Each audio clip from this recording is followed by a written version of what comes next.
Good afternoon and a very warm welcome to Indonesia Decide 2024 live election coverage.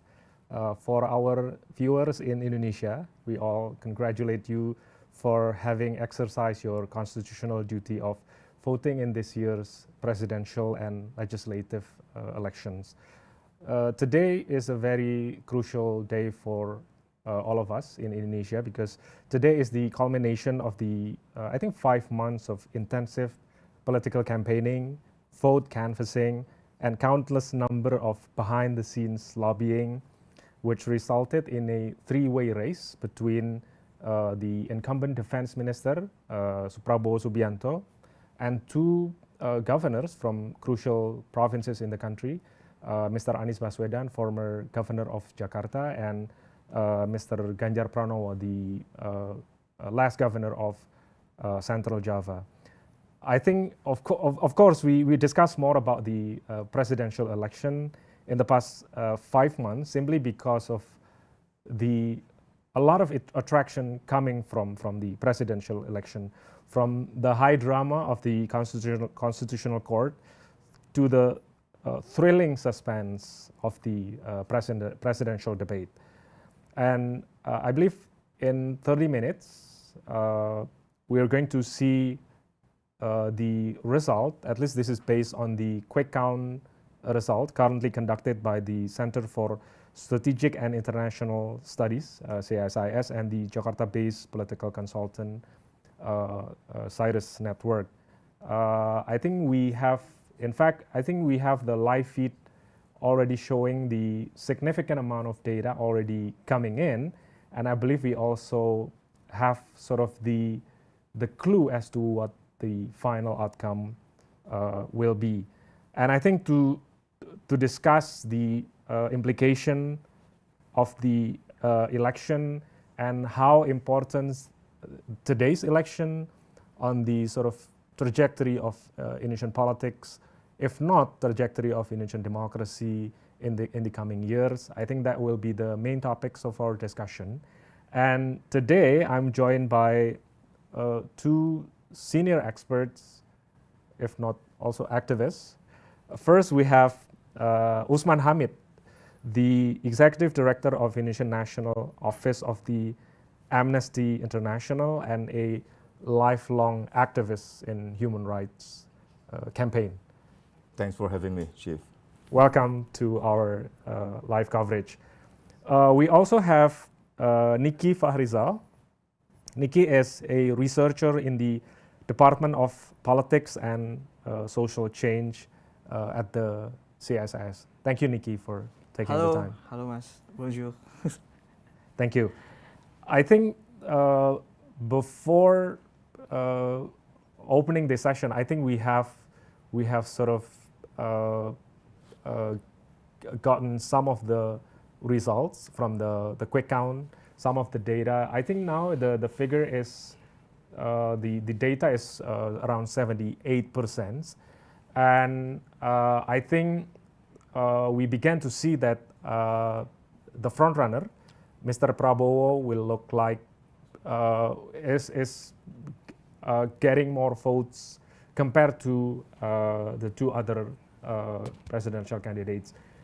We can see on the screen we have the ticket of Mr. Prabowo and Gibran with 58.4%, and we have Mr. Anies and Mr. Muhaimin, the running mate, at 24.9%, and in third place we have the ticket of Mr. Ganjar Pranowo and Mr. Mahfud MD at 16.69%.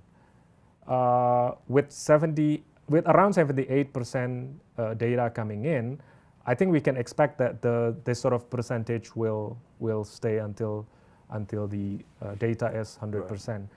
And now I think the first question will be for Usman Hamid. Sure. Yeah. You have been campaigning on human rights. You have dealt with this issue for years. Yep. So I think you're the right person to comment on the result of today's election, please? Well, first of all, I don't think this is a surprise to all of us. We have seen all the polls that shows that Prabowo is on the lead up of election. And for some reason, I believe it is also because of the support by President Joko Widodo.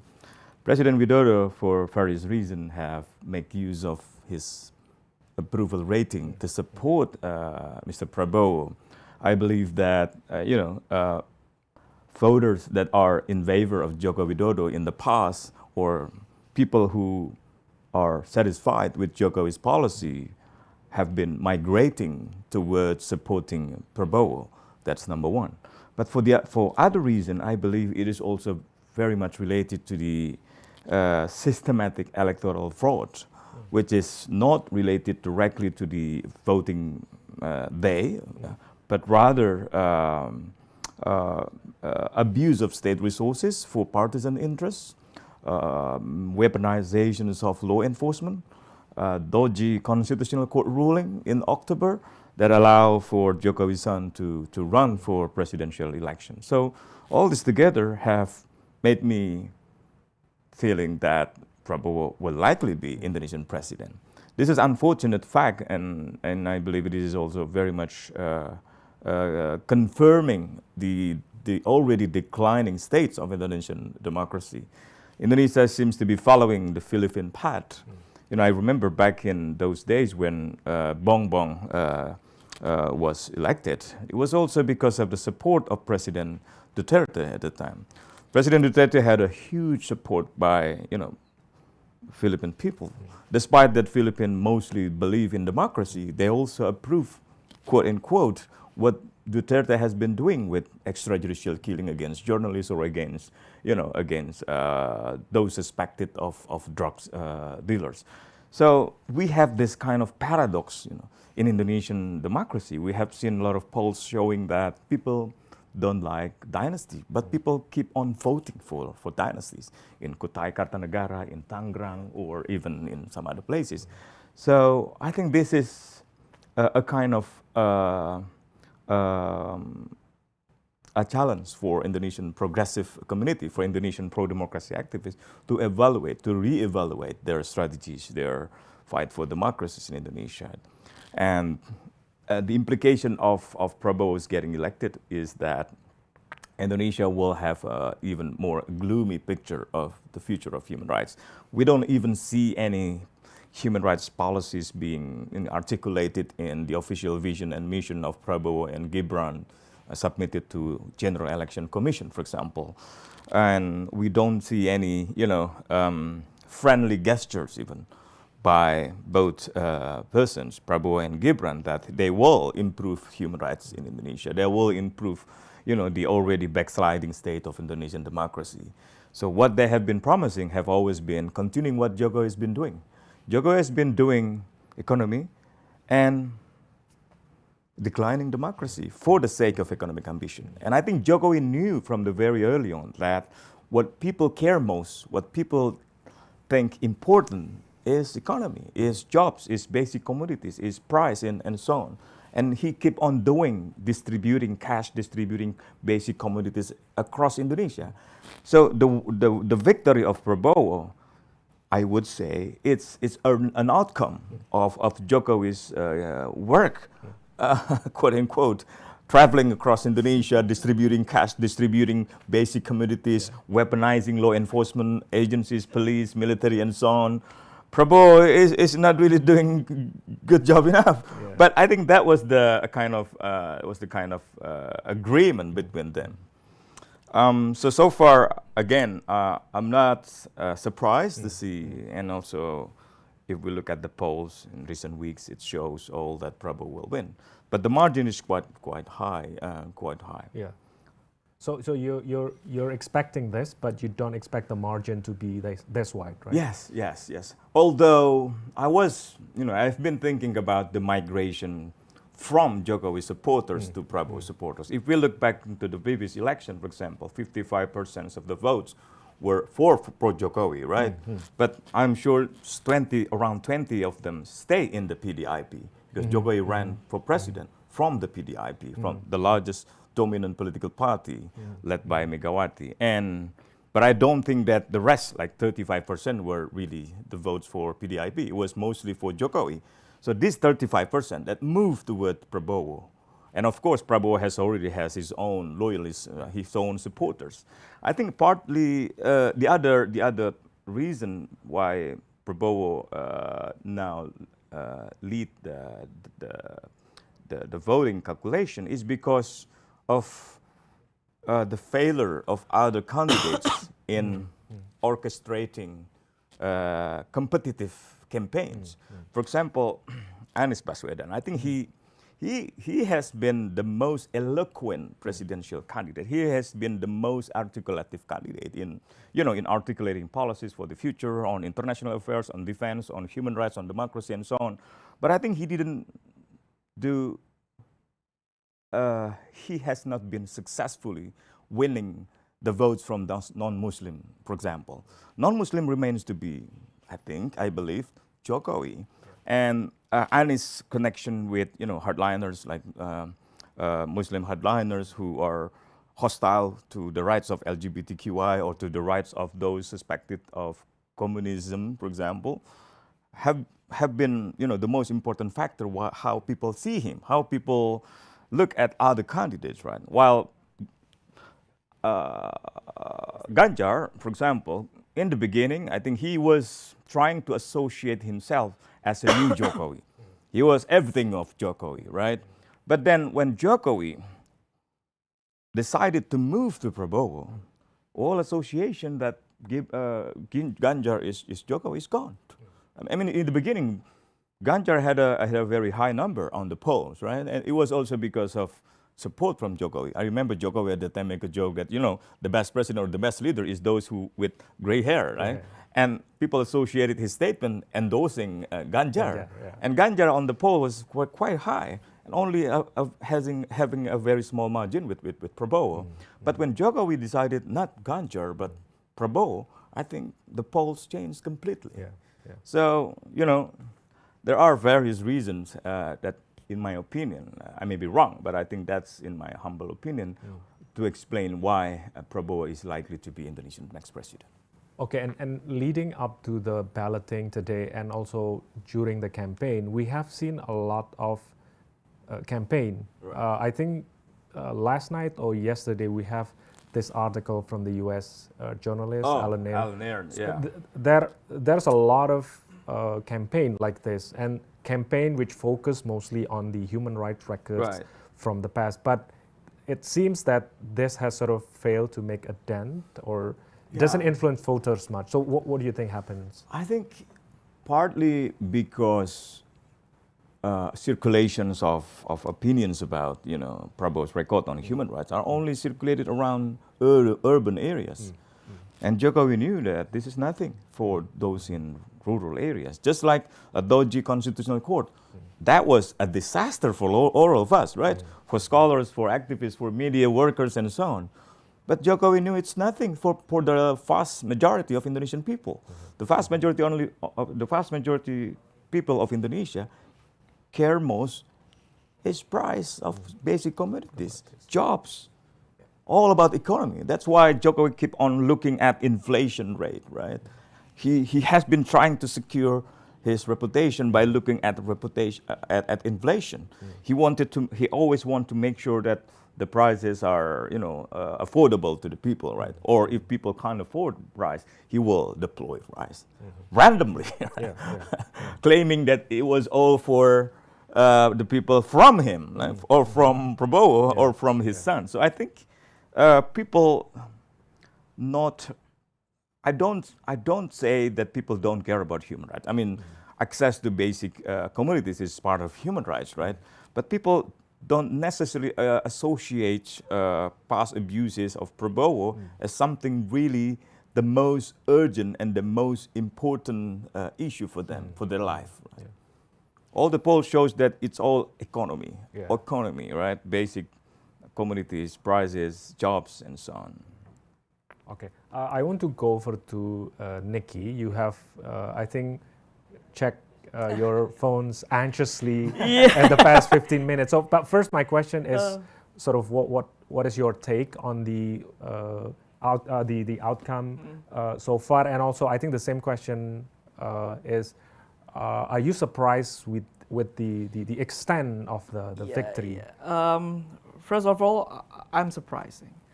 First, I want to say, our democracy at the stake. It is time for us to reflect on democracy, Indonesian democracy, and this election has made a deep impression on me.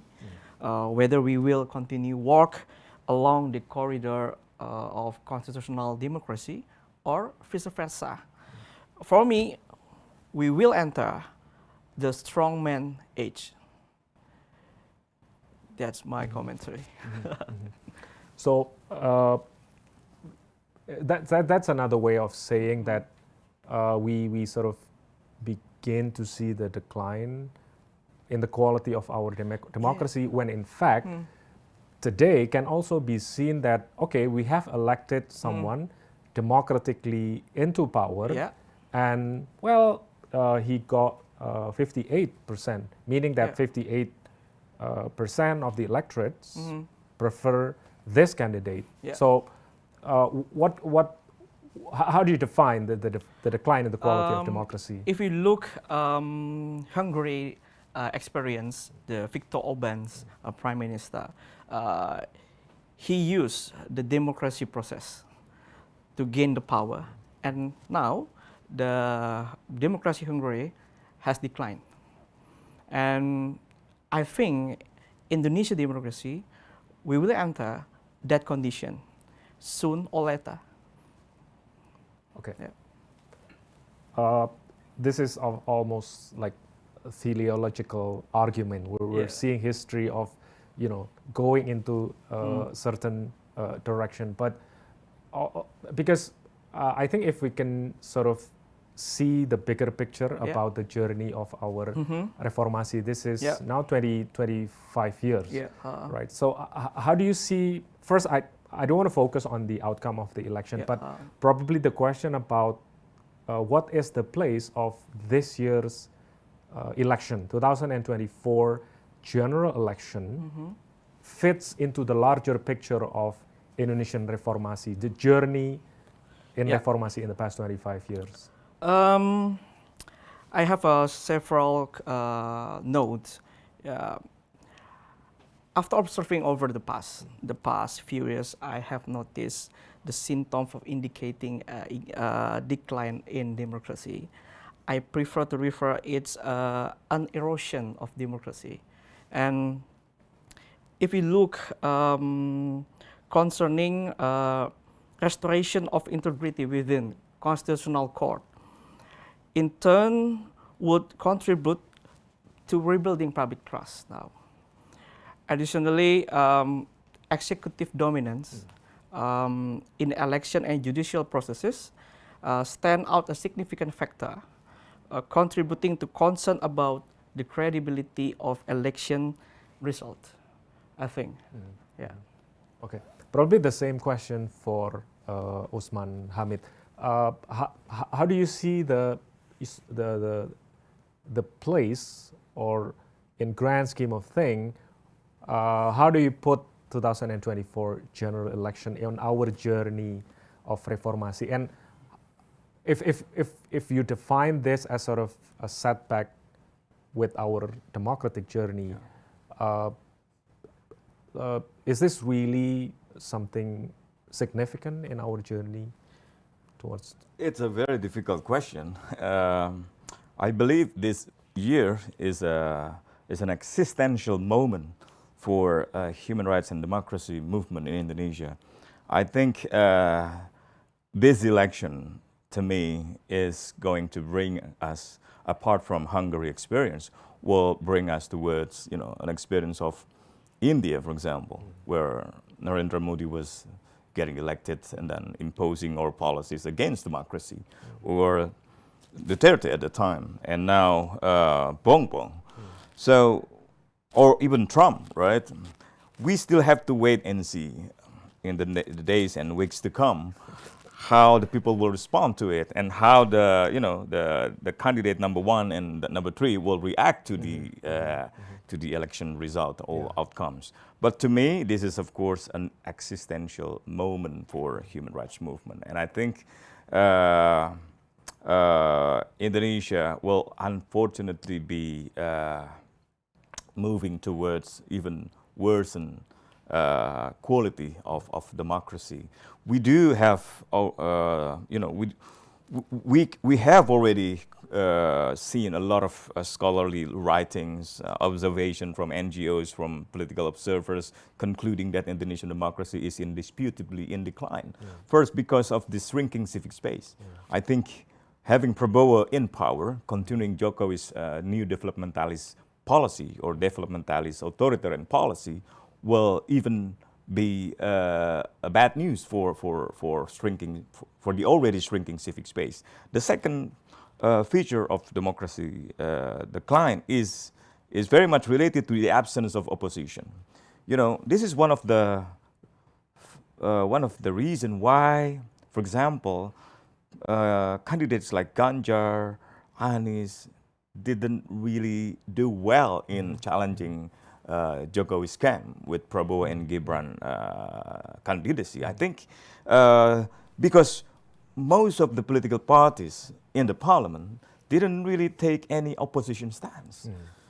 Remember a week ago, or more or less a week ago, they all voted for Undang-Undang Desa, the law on village, in which many political observers believe that it was part of the political transaction in which the head of villages will work and secure the victory for Prabowo and Gibran. Sorry, this is where the extended term for the extended term, the 8-year extension term for the head of villages. This is against the law. This is undemocratic. But this is part of I think, the broader pattern of systematic misuse of state resources, of state apparatus, to be not neutral, to be unimpartial in facing the election. So the second feature of declining state of democracy, which is the absence of parliament, will continue to be the feature of Indonesian democracy in the future. We still have, the last feature of Indonesian democracy, which is election. But we know now the election has already been organized in such an ugly way. A few days ago, people in social media discussing about the dirty vote, the documentary movie. It pictured perfectly how electoral fraud had been organized, had been systematically, structurally organized by the government, by Jokowi, for partisan purposes, for securing his son and Prabowo to win the election. So this is the electoral fraud that will remains to be, continuing debates in the next weeks to come, in the next months to come. There is possibility where this, political parties decided to start a new maneuver. For example, responding to the emerging discourse on impeachment, political impeachment against Jokowi. It could be one of the most crucial issues to be discussed among political parties in the next months to come, before Prabowo will be inaugurated. The last point I'd like to mention, and I think this will be very interesting, is hours after the inauguration of General Prabowo. Will he be fully support Jokowi and thankful to Jokowi, or will he be someone, that will, how do you call it? Get rid of Jokowi, or not keep the promise. Not keep the promise. There will be, I'm sure, internal political and power struggle within the executive power. Jokowi will soon lose all the grips to police, to military, to political power, and Prabowo will soon be the most decisive person. And I don't think he will hand over some of his important jobs to his vice president. So this will be very interesting in the future, and maybe that will potentially create some kind of new political instability. That is not really good for human rights, for the future of human rights protection in Indonesia. Okay, I think it's going to be very interesting to discuss Yeah. the prospect of collaboration, or I don't know, probably another episode of disunity between Mr. Prabowo and Mr. Jokowi. But I think that's going to be for our next session. But this is a quick reminder for our audience. If you see our promotional banner, you see that in the banner we have the photo of Mr. Yusuf Wanandi and Mr. Philips Vermonte, who will be the speaker for this discussion. But now we're in the CSIS building, and outside there's a very hectic activity, and I believe Mr. Yusuf and Mr. Philip is still in the discussion stage before they're going to announce the final outcome of the quick count. But I've been told that Pak Philips and Pak Yusuf will join us any minute now. Yeah, we're still waiting for them.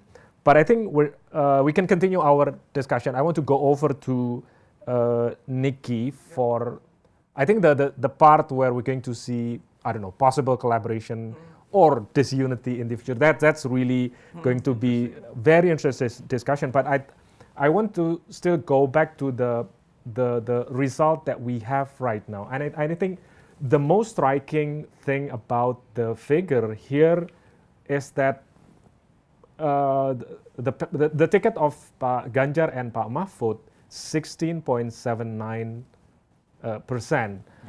I think I want to focus on this figure because this is really a crucial question that we have to ask, because they are backed by PDI-P, still the biggest political party in the country. Yeah. And I think some of the public opinion polls put PDI-P this year in 2024 will be sort of number one winner for the legislative election, and they are expected to gain around 19% of the votes. And this is below that legislative figures, something that doesn't happen very often. So what is your take on this? I think the engine of the political party is not working well, because the results now, if you see the results now, the 16.79%, it's under the baseline. I think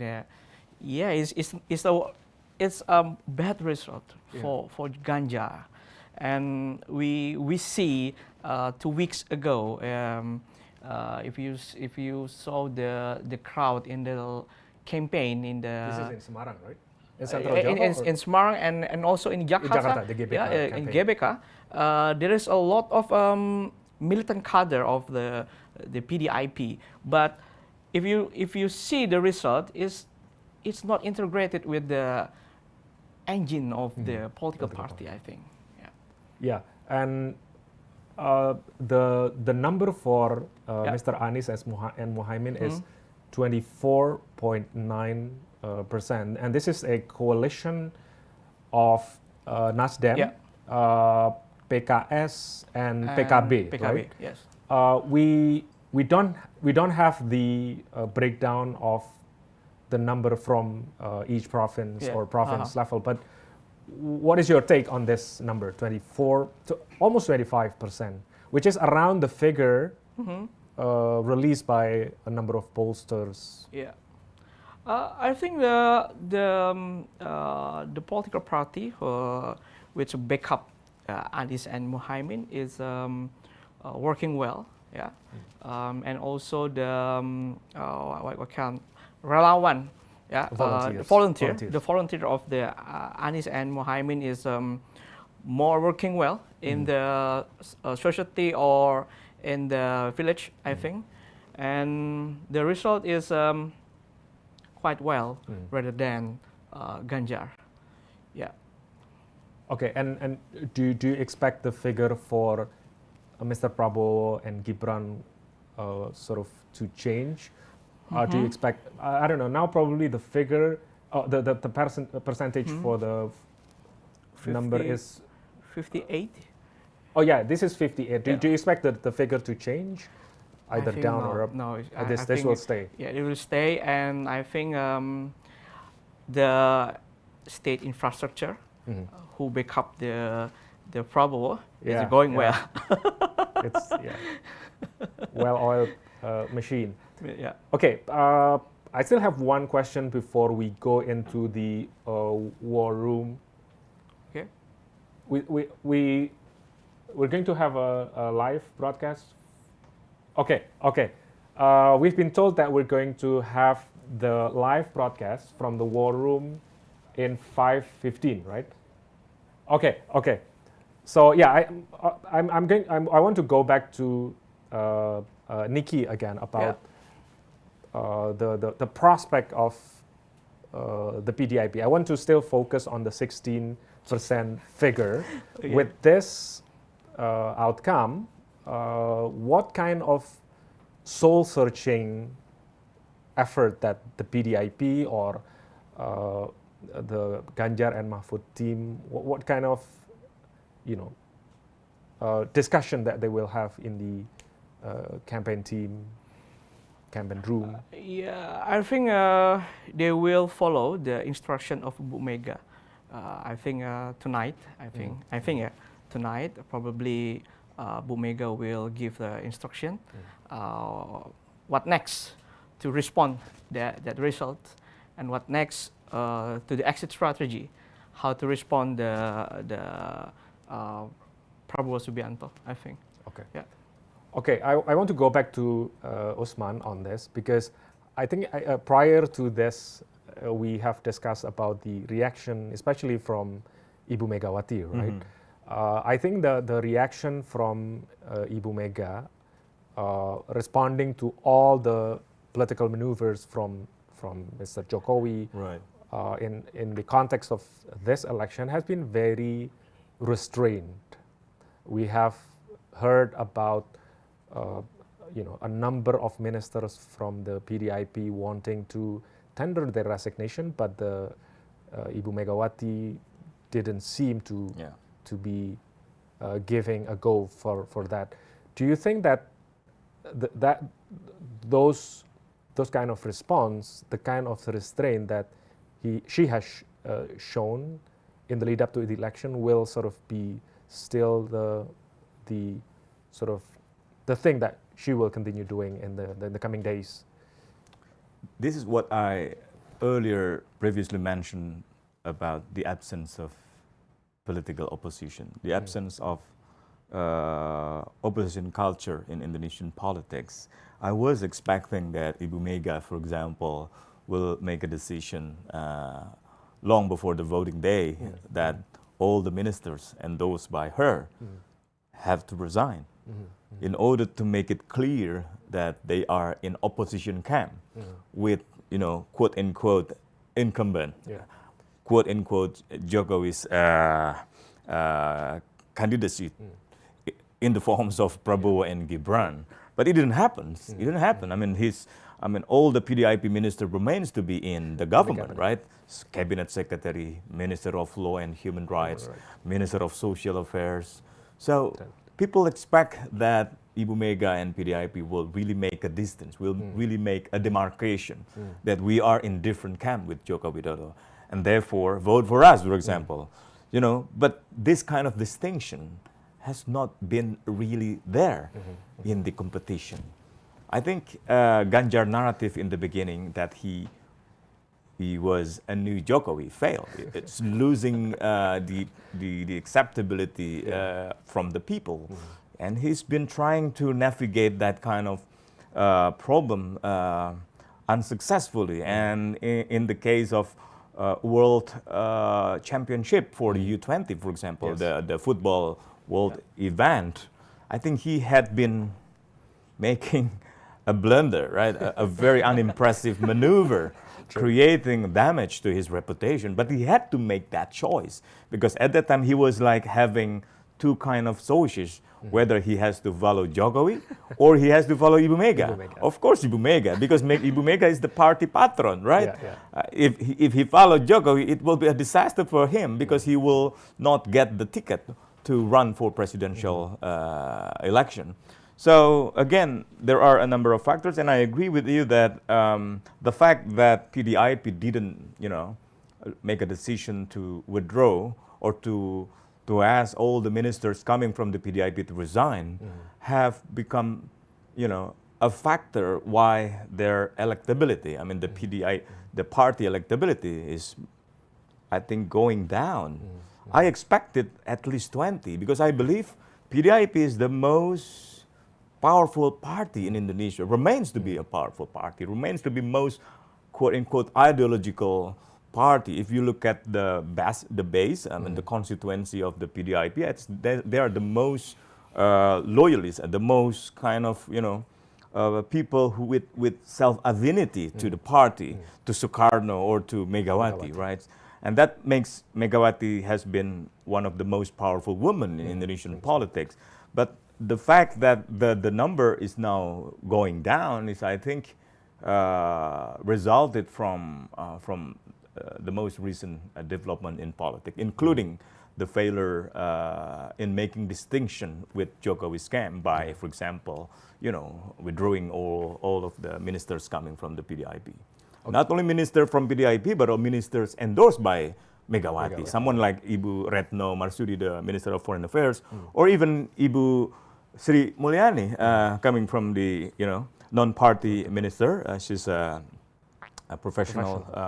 And she's the Minister of Finance. And also someone like Teten Mastuki, perhaps, despite that he has a background of being activist. I think he was one of the ministers endorsed by Ibu Mega. So they remain in power, they remain in Jokowi scam. And people think that, well, the fact that PDI-P are in Jokowi scams didn't change their how do you call it, their support to Jokowi. And this is what I previously mean by votes migration from Jokowi to Prabowo. The electability, the popularity of Jokowi remains to be high.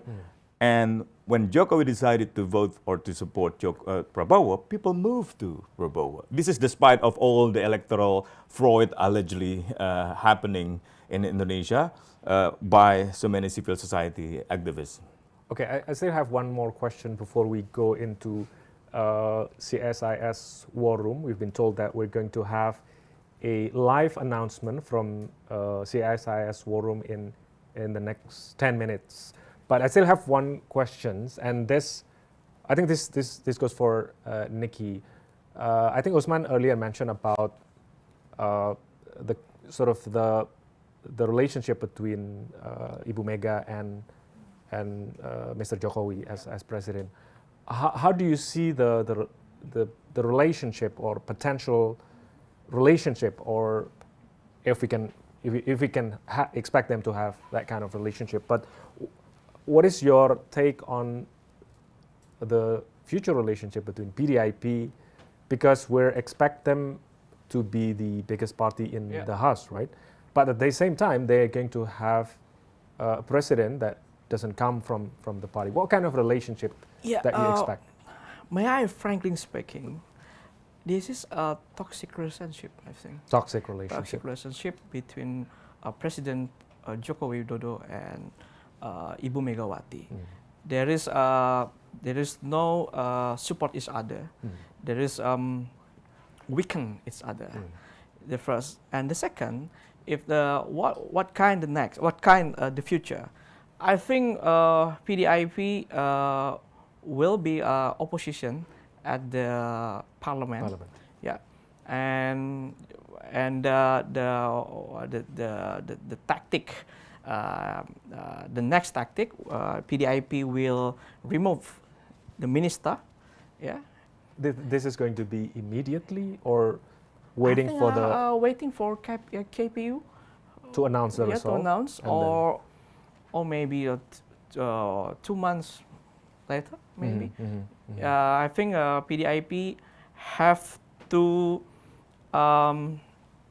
have the standpoint, the firm standpoint to face the next situation, I think. Okay.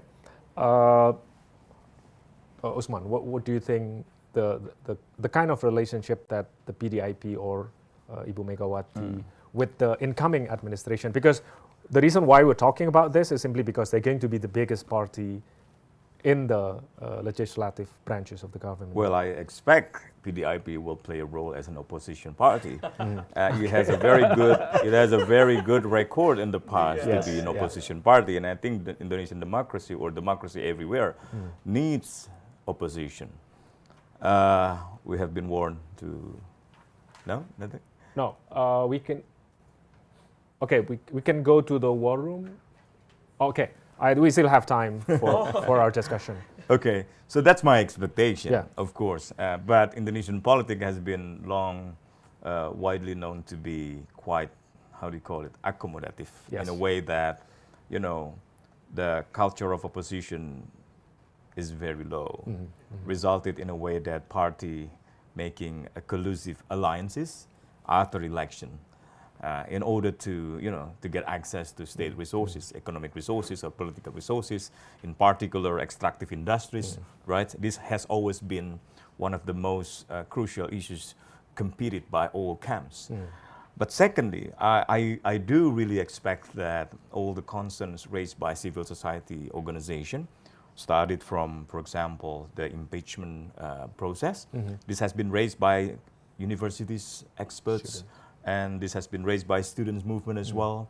I expect that the party will start or will launch an investigation or will launch any preliminary investigation in the parliament in order to find out, the alleged allegations of constitutional violation by President Widodo, not only in terms of dodgy constitutional court ruling last year, but also in terms of other issues, including the weakening of the Anti-Graft Commission and other weaponizations of law enforcement in Indonesia, including the police and the military. I think there has been scandals of corruption as well in the Ministry of Defense raised by civil society. A couple of days ago, civil society reported to Ombudsman, reported to Anti-Graft Commission. There has been a strong allegation that corruption in the Ministry of Defense implicated the Minister Prabowo. If that is the case, that could lead toward a very political process in the parliament. And I hope PDI-P could play a significant role in bringing back their opposition culture. Okay. Despite that, Jokowi has been trying to speak with Megawati through Sultan, Yogyakarta, and through other channels. I expect that Indonesian democracy have a very strong opposition party. Okay.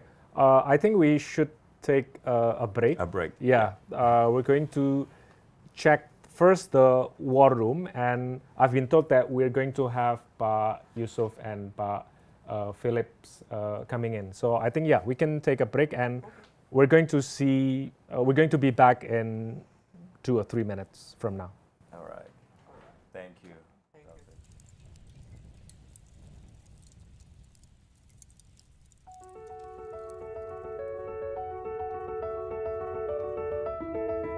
Everything changes so fast. And people are getting ahead. But the less we can rely on. The Jakarta-Post. More than 39 years of presence with independent journalists. With comprehensive from political and business conversation in all platform. Bold and resilient up-to-date news in digital and print. And the global discussion that you can follow from the top experts. Download the mobile app for your mobility. On Google Play Store and App Store. Or you can access it at thejakartapost.com. Join and subscribe now.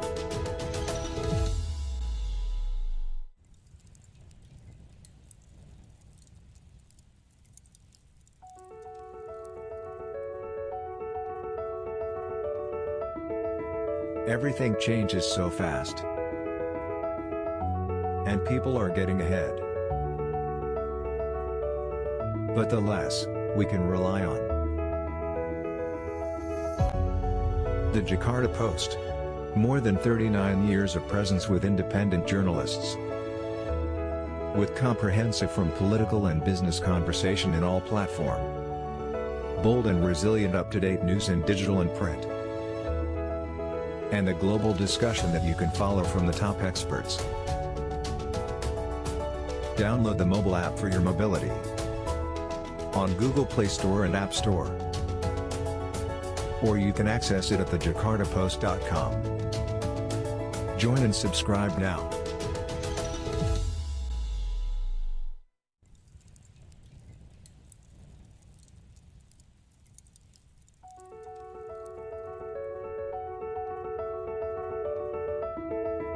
Everything changes so fast. And people are getting ahead.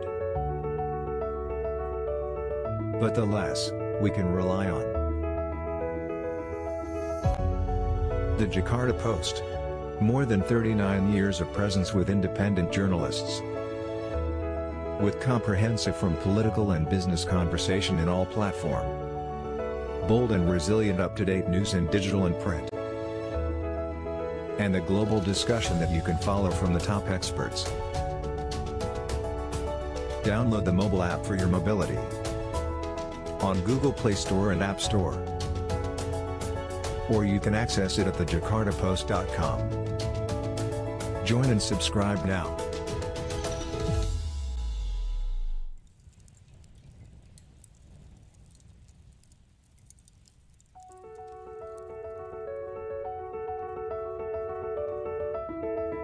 Everything changes so fast. And people are getting ahead.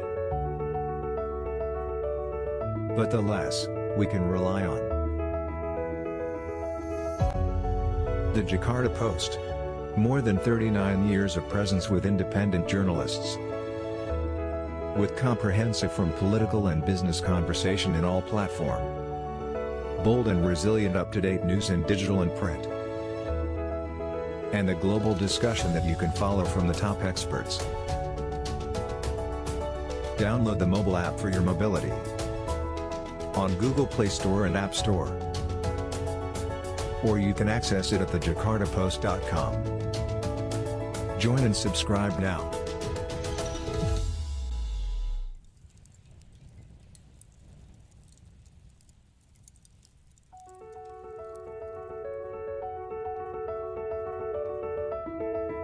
Everything changes so fast. And people are getting ahead. But the less we can rely on. The Jakarta-Post. More than 39 years of presence with independent journalists. With comprehensive from political and business conversation in all platform. Bold and resilient up-to-date news in digital and print. And the global discussion that you can follow from the top experts. Download the mobile app for your mobility. On Google Play Store and App Store. Or you can access it at the-Jakarta-Post.com. Join and subscribe now. Welcome back to our live election coverage. We're going to continue our discussion. Now we are joined by Pak Yusuf Wanandi and Pak Philips Vermonte. I want to give a brief background for Pak Yusuf. Pak Yusuf Wanandi is a senior fellow and co-founder of the Center for Strategic and International Studies, CSIS, and vice chairman of the Board of Trustees of the CSIS Foundation. And Dr. Philip is the Dean of the Faculty of Social Sciences at the Universitas Islam International Indonesia, UIII. I want to ask the follow-up question. Actually, we have asked a lot of questions earlier, but yes. I want to ask a sort of a follow-up question to Pak Yusuf. Obviously, what is your response on the data coming in? So far, we have around 80%, and from the data coming in, we have figures around 50 8% for Mr. Prabowo. So what is your take on this, Pak Yusuf? Well, that means, of course, that there will be only one round to come, and that Prabowo has achieved actually the necessary ground for that. So I hope that definitely that now that he is, or he has achieved what he intended to do for maybe 20 years, that he has to also be aware that there's a lot of expectations on him. And that means, to be good. We know that there are some and a lot of criticisms towards him before, and we hope that he recognizes that, and therefore, willing to change and to really use the trust now, hopefully given to him, also to the good for the country and the people. Okay, leading up to the election, we have a lot of allegation about possible alleged interference, Pak Yusuf. Do you think that those kind of allegation, including, for instance, we have the documentary Dirty Vote, do you think that allegation or that problematic accusation will sort of have a dent on the victory? Well, definitely there is some dent, but at the same time, it is a victory too. Yes. So that is why I expect from Prabowo that he recognizes that there are lacunas now, and therefore he has to improve that by come back the trust of the people, and that will not be easy because of his background and all and the history. But but there is only one possibility for him. And also for us, actually, and that is that he has to be a success, because otherwise, as I said in my earlier statement, this country is undergoing a lot of changes, and still a lot more changes are going to come. And if we are not going to get our act together, then definitely it will be a very difficult future for everybody. Okay, this is going to be a little bit technical questions, Pak Yusuf. We have seen the figure here. Yeah. We have figure for Prabowo and Gibran, obviously 58%, but we have a number 1687% for Pak Ganjar and Pak Mahfud. And I think earlier in the public opinion polls, we have some of the pollsters put PDI-P as a winner of the legislative election, and this is and the figure is around 19%, right. and this is below that figure. Figures. So what is your take on that? Well, What is wrong with I'm sorry to say, I like Ganjar. In my early statement, I said that, and he's a very decent guy. But as I said also, a decent guy has to go to heaven, most probably, and not running the countries on earth, because there is a lot more to be said. That on earth you get the mix of good and bad together. So that is my take. Okay. I want to go over to Phillips while we still can keep him before he runs into the war room. Again, the same questions with this result, with this outcome from Quickcount. Are you at all surprised with the result?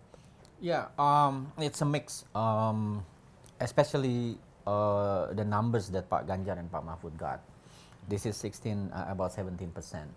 So more or less, it's actually the votes for PDI-P, because about the same that PDI-P got according to the exit polls and the numbers that we have right now. So that means if we look at the data from 2019, PDI-P got almost 20%, 19-something%. So those 4% switched to Prabowo. Now for PDI-P, I think this is, on the other hand, is good news, because the core remains and it's pretty high. For any political parties to have that 17% as the core, the other political parties can only be dreaming of. So that's this is if we look at it from party politics, and then but that's also a result of, I think, the coalition that nominate Pak Ganjar and Pak Mahfud is small, only PDI-P and PPP. So this is while for Pak Prabowo, in 2019 he got about 45%. Now if this numbers holds until 90% of the data comes in, meaning there are additional numbers about 10% or something. So I would suspect these are the results of the big coalition that nominates Pak Prabowo and Pak Ganjar, Pak Prabowo and Pak Gibran, right? Golkar, Gerindra, PAN, and then and so on. So you see the consequences of having bigger coalition and smaller coalition, and this is, I think, the consequences would be seen after the election. If you have bigger coalitions, then you have to have like what is it, back and forth negotiations, and then accommodating and so on and so forth. So we're gonna see that the effect, you know, when you have this big fat coalition, right? Not to mention after this, probably the other political parties would want to jump into the ship of the winner, right? So I think my point would be then what would be the consequences of these numbers. Certainly for Pak Prabowo and Pak Gibran, this is some kind of a pretty high numbers for legitimacy of power that they are having, because this is close to 60%. Pak Jokowi only got in 2019 when he was running for the second time. Probably that was his peak, right? It's 55%. So that's something from the perspective of power legitimacy. But then for party politics, I think we're gonna see how it plays out, because you have such a big coalition, and how then the cabinet would be formed, and then who's getting what, and so on and so forth. But right now, I think with this number, the question will be, you know, how PDI-P will respond to this new normal. Okay? They have the experience of being in the opposition for 10 years, 2004, 2014, right? But PDI-P today is probably not PDI-P in 2004, right? At that time, they have not touched power, so to speak, right? Now, after 10 years, the party members and the party leadership would probably have different views of, you know, to be inside or outside the government. So I think there are a lot of, I think, development would be coming on that particular question. But right now, if this number holds up, it's, I think, pretty solid legitimacy for the power that will be formed by the winner. Okay, but before the break, I asked the question about the sort of the prospect of Indonesian democracy in the coming years, and also I think that one of the biggest question was, how does the 2024 this year's election will be seen in the context of our reformasi in the past 25 years? So how do you see that? Yeah, Philips?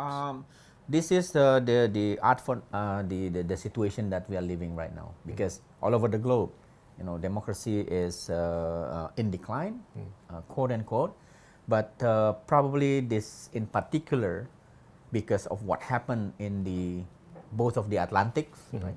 The U.S. is going down the drain, if you will, when we're talking about democracy. Europe has their own problem, so basically we are on our own. So this is what we have. So then a lot of reflection needs to be done. But my point is that for the democracy, I think number one, we have to give benefit of the doubt in every election. That's what people gave to President Jokowi back in 2014, when people said he's new and then so on. So people gave him benefit of the doubt. Let him, express and try to exercise the presidential power that he has, and then you see the development. And I think the same thing for Prabowo and Gibran. In my view, benefit of the doubt must be given because 58% is a huge number. Very high, right? Very high. It's very high. So that's from the perspective of popular vote. It's a pretty high number, and that's probably what the people want. So then we have to work with the will coming out of the election. But I agree with Pak Yusuf, because a lot of criticism in the past probably 1 or 2 months, mostly from the middle class. Right? And then the middle class is about what, 30% of our population, maybe 20, all right, 20%. 25.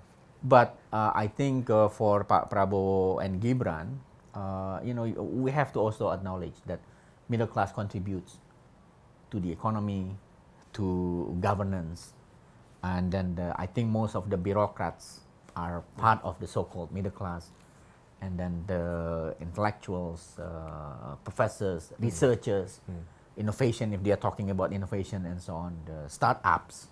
And so Pak Prabowo and Gibran needs really to reconcile with the so-called middle class, because you cannot, I think in this kind of situation that we are having, you cannot ignore the middle class. Criticism must be taken and then must be engaged, and not going, sidelining the middle class, and so that's not going to work. So I think we do hope that's part of the benefit of the doubt that I was talking about, right? Whether or not this coming government would be able to engage with the so-called middle class. Okay, I want to go back to Pak Yusuf, and I still want to delve on the future, but this is going to be a shorter term, Pak Yusuf. I think it's obvious that Pak Jokowi is sort of the mastermind in sort of bringing Pak Prabowo into power, and this is going to be a different relationship because it's going to be a Prabowo presidency. So how do you see the relationship between the two, Pak, in the shorter term, in the coalition between the two? Well, in the short term, of course, they have to work out, some kind of a working ethics between them, because I do think that for some time at least, Jokowi is going to have a certain influence on Prabowo. It's recognized that Prabowo has partly to thank to Pak Jokowi for his success, and that has to be taken into account. But on the other hand, of course, after a certain period, Prabowo will take, of course, over as a new leader. They cannot escape that, Of course, there will be all Javanese niceties in between that we are not used to. But anyhow, they are having this problems to face. But again, the new leader, don't want to forget, the new leader is Prabowo. And therefore, that has to be reconciled by Jokowi too.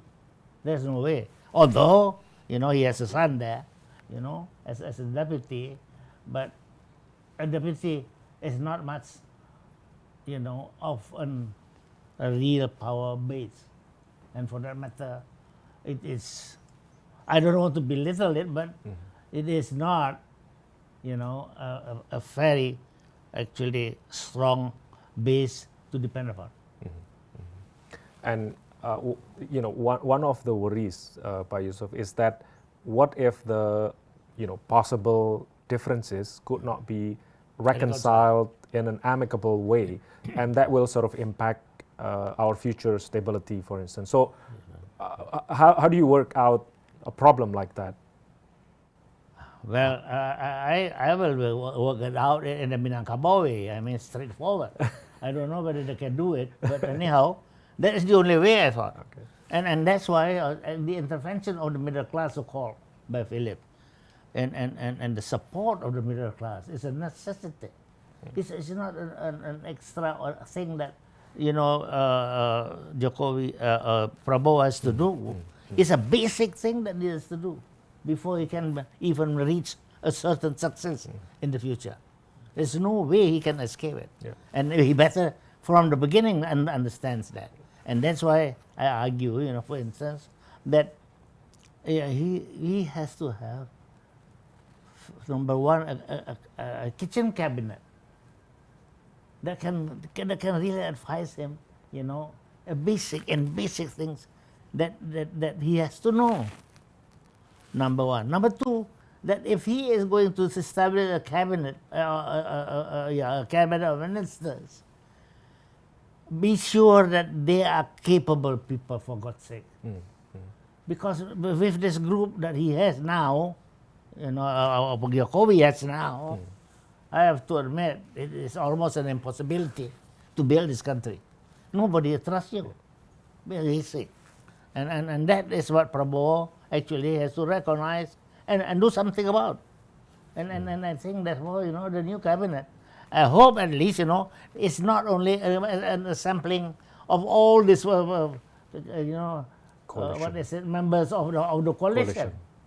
He has to also be sure who they are, what they have, how they can perform, and be in a team. He cannot like now. It's a joke, to be frank. You see? Thank you. Okay. I want to go back to Usman on this. I think Pa Yusuf and Phillips mentioned just now about a possible overture from Mr. Prabowo to the middle class. And this should be on the issue of human rights, allegation of election fraud. First, do you think that this is something high in the priority list for the next government? It's hard. I think, first of all, we're dealing with the type of populist leader in which Prabowo has been reflected upon to us for many years, from even the very early on when he joined a presidential race. And secondly, I believe that Joko will repeat what has been done by Jokowi in a way that he will just ignore the middle class while maintaining support from the people in the rural areas. Maintaining focus on inflation, right? Giving inflation in a very good rate. Trying to make sure that people access affordability to basic commodities, to jobs, to cash even, have always been the priority. So I'm afraid that in the years to come, we're going to have this type of populist leader in Indonesia, where the middle class demands on political freedom, for example, or media freedom, or eradications of corruption, not to mention the electoral fraud that have been addressed by civil society. I feel like it will be ignored by this type of populist leadership. Although I do believe that in the next months to come, before Prabowo will be inaugurated in October, for example, there will likely be, at least political process in the parliament in which all political parties, or the vast majority of political parties, agreed to, to discuss, to take into account allegations of electoral fraud, not necessarily the fraud that has been, that is related to the day of the ballot box, but rather a more systematic problem reflected in a way that Jokowi had mobilized state apparatus or weaponized law enforcement to secure his son, including dodgy constitutional court, as well as misuse of the state resources for partisan purposes. So let's see. I do expect there will be strong opposition in the parliament again. I do expect that, the fact that PDI-P remains to be one of the most powerful political party now, given although they have a slightly declining number in the polls, I think they are expected to play a opposition role in the parliament. I think Indonesian democracy deserves to have a strong political opposition in order to make our democracy work as best as we can. Okay, one quick question for Pak Philip before we let him go. And I think it's very fitting because this is at CSIS, and I want to ask the question about foreign policy, because I want to sort of, if this is going to be a Prabowo presidency, what do you think will be the sort of orientation in foreign policy? Well, I think this is not just only applicable for right now. Pak Prabowo is the leading in Quickcount. For all presidents, I think they are facing the same challenges all of them, whoever leads Indonesia today, they have these challenges. Number one, there are wars going on, and that two different wars. The one in the Middle East might have domestic repercussions if it is not managed well, or if it is not in line with our long-standing policy towards the issue of Palestine and so on. That would be problematic. And the one in Europe with Ukraine and so on, it relates to the problem of big power relations as well. Europe, Russia, and so on, and might be as well on China. And then secondly, there is this big question of climate change that all countries are facing.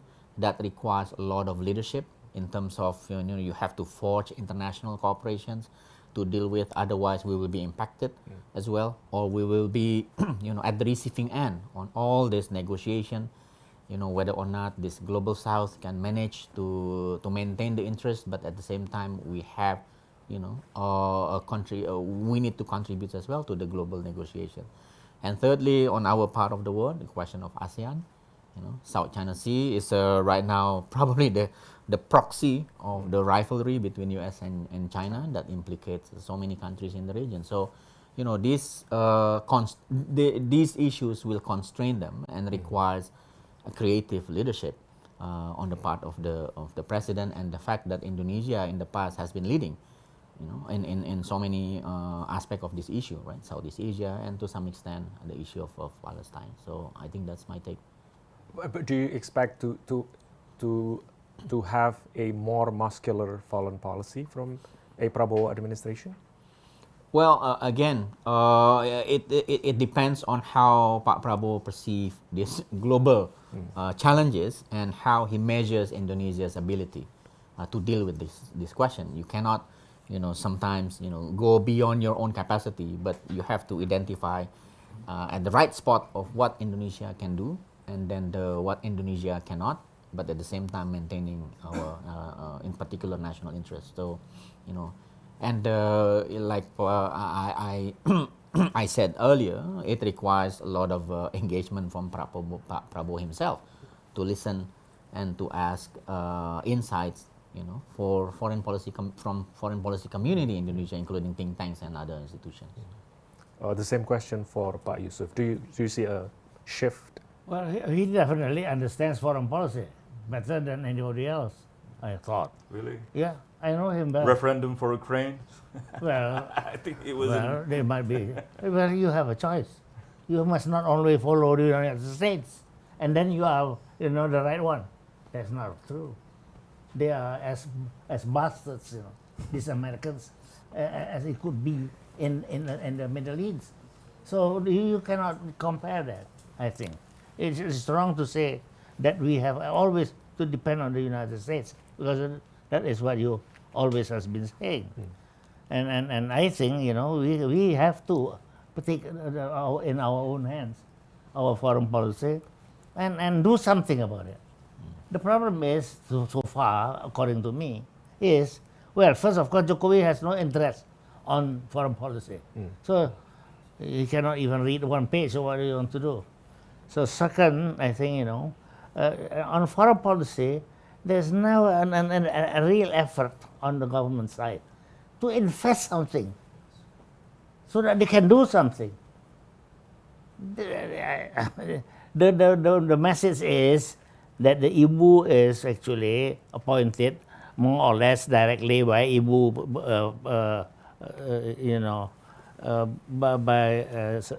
what is it? By the matriarch. Okay. By PDI-P. by that, especially with the message, you have to do something for Palestine. Because Bung Karno said, this is the only country that has not got independence since we had as Afro-Asia in 55. But no incentive, no investment, actually be put in this effort. And that's why everybody is laughing in a way. Because when the foreign minister of South Africa came a few weeks ago, he was asking our people, when we came then with the resolution at the UN, you remember? And then this minister said, don't you think you are a little bit late? So it shows we are not really people that understand that foreign policy is as important as domestic policy, and you cannot escape it. And that's why you have to pay attention, and you have to have enough people that can pay attention to that question on the political side, but also on the economic side, and that's what we don't have. So I hope at least that Prabowo, could do something about this and correct this imbalance. Okay. Thank you. If I may add sure. into that Please go point, ahead. I think diplomacy begins at home. One of the most important fundamentals for democracy and for diplomacy is human rights. Indonesia has been widely known to be very friendly on human rights treaties in the world. But in recent years, Indonesia has been unable to play a significant role in response to crisis in Ukraine or in Yemen or in Myanmar, northern Rakhine, not to mention in the Palestine. I think this is partly because Indonesia has been unwilling to ratify major international treaties, which are so important to be the basis for responding to such crises. Number one, for example, the Convention on Refugees, in response to the flux of refugees coming to Indonesia from Myanmar. Number two is Convention on Genocide. We have to respond to the state of Palestine situation by, a very strong basis, and which I believe to be the Convention on Genocide. The recent temporary decision by International Court of Justice asking Israel to stop the acts of genocide is so important for Indonesia to look upon this diplomacy by ratifying the Convention on Genocide. Thirdly is the Convention on Apartheid. This is so important in order to, again, to commit to international values, to the global values, to respond to the apartheid system in the Myanmar against the Rakhine people, the Rohingya Muslim minority ethnic, and of course to the situation of the Israeli situation in which occupied Palestinian territories had been living there under the apartheid system. And lastly, I think it is so important for Indonesia to ratify the Rome Statute, which is,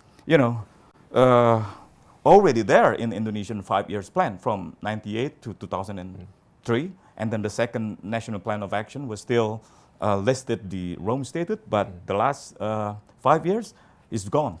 Indonesia has no longer committed to ratify Rome Statute of International Criminal Court. I think if Indonesia wants to play more role in diplomacy, human rights has to be in the front. And I think ratifying such 4 important treaties should be the basis and the strong basis of Indonesia in order to improve its leverage in the global stage. Although I don't think it will easily be happen because of the absence of human rights policy from Prabowo, even from the very early on when he started the campaign. He didn't write anything on human rights policies in his official vision and mission submitted to the General Election Commission. So that's my take on foreign policy on human rights. We can still keep Pak Philips here, so probably this is going to be my last question before we let you go and have the press conference. I want to go back to the figure again, Pak Philips. We have discussed about the gain for Mr. Prabowo. We have discussed the figure for Pak Ganjar. We haven't discussed about the figure for Anies Mohaimin ticket. 25.02%. Is this the sort of the expectation that they can have? Based on various polls in the past 2 months, that's about the numbers that Pak Anies and Pak Mohaimin will get. So normally in previous surveys, they got about 22-23%. So I think this is about the right numbers that they will get in this day of election. So this is not surprising. Again, for runoff to happen, researchers have been discussing about this, right? One of the discussion was that it may happen if Pak Ganjar's numbers did not go down the drain below 20%. and Yeah. then now we see that actually that is exactly what has been happening. That the votes for Pak Ganjar kind of below 20, so it's hard then for either Pak Anies or Pak Ganjar to maintain the chance to go to the runoff. So the numbers for Pak Anies and Pak Mohamad, I think it's about the same numbers that polls have been showing in the past 1 or 2 months. And what do you think will be in store for them? Not only for the individual running for the president, but also Right. what will happen? What do you expect with the coalition? Right. Pak Anies is not a member of any political party, so I think the parties will be free to go. Right now, they will decide where they are going. Nasdem and PKS and also PKB. So they might go. I would say PKS actually has been with Pak Prabowo since 2014, and even before. Yeah. So it would not be a big surprise if PKS rejoined Pak Prabowo, but right now we don't know, right?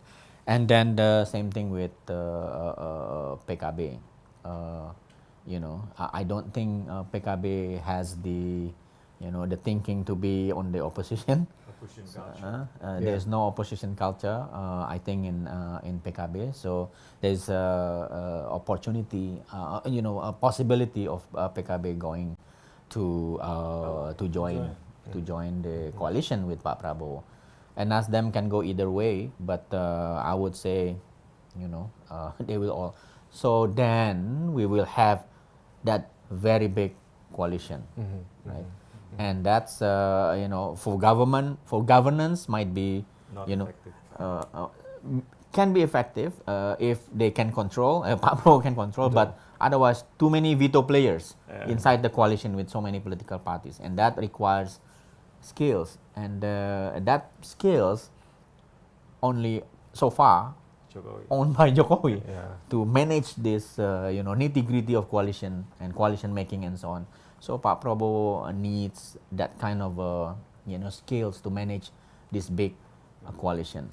And if Usman said earlier he's expecting to have strong opposition, maybe you need to hold your lower your expectation, because I would say right now the chance is there will, in my view, opposition is hard to imagine right now with this kind of situation. One reason probably PDI-P today is not PDI-P in 2004. And then they could bring back their opposition culture to yeah, politics. maybe there will be some discussion within the party, but look at this from the need for regeneration within PDI-P. If PDI-P would have regeneration in this 5 years period, and I think Bu Mega needs to do it from the position of strength. If PDI-P is outside the government, there will be a lot of opportunities for anybody outside PDI-P to interfere in the process and so on and so forth. So that's a risk, I think, that PDI-P and Ibu Mega are calculating, whether or not you will be inside the government or outside the government. But then also another thinking would be, how long can you be outside the government after 10 years, more or less in power? Although PDI-P has been complaining as well that they do not get enough, outside the presidency, but they are in power, and then after in power for 10 years, we don't know whether member of PDI-P can afford to be outside the parliament, because now they have different culture, viewing power and viewing government. So I would say there's probably more probability of having weak opposition rather than strong coalition. But we'll see, the actual results of legislative elections. Because right now we don't know. This is only numbers for presidential elections. But we'll see if there are some kind of balance votes and seats eventually among these political parties, then there may be some thinking about forming a coalition or opposition. Okay. Pak Yusuf, I think Pak Philip mentioned about the character that Pak Jokowi has in cobbling the cabinet together. We have heard stories about Pak Prabowo's character. Do you think he has the mettle, the character to lead? It all depends on us too, though. I agree with him. That the human rights thing, has not been looked into, and definitely Prabowo is not the most likely man to pay attention to this. But that is your job to do. Our job, not my to job, make, of course. I know. It's our job to make him be aware of this issue. Not only aware, living up to that. Exactly. Now he has had the chance again, for God's sake, after the stupid years that he's had done. I think he has to know and be aware that this is his chance to go to heaven for one. I think I predict that there will be internal power struggle right after the inauguration of presidency. I don't have any illusion that Prabowo will pay debt to Jokowi or will be thankful to Jokowi. Well, yes. He's a very strong. He is the man with strong ambition to power, and I think in order to be able to be skillfully mitigate the rainbow coalition, I think he will have to repeat what Jokowi has mistakenly done, which is the weaponization of law enforcement, which is the weaponization of police, prosecutorial office, as well as the anti-graft commission, in order to build coercive alliances or coercive coalition, and also in order to tame political opposition. I think for the last 8 years, or at least 6 years, we have seen how Jokowi has been successfully, quote unquote, weaponizing law enforcement agencies to tame political opposition, both from party opposition as well as from non-party opposition. So this is not really good news for Indonesian democracy in the future. Okay, sorry to cut you off, Usman. I think we will allow Pak Philip to leave the room because we're going to be seeing him back at the press conference. So thank you so much, Pak Philip, for joining us and give us your insight on the outcome. Thank you so much. Now it's our job, Pak Yusuf. Continue. Thank you.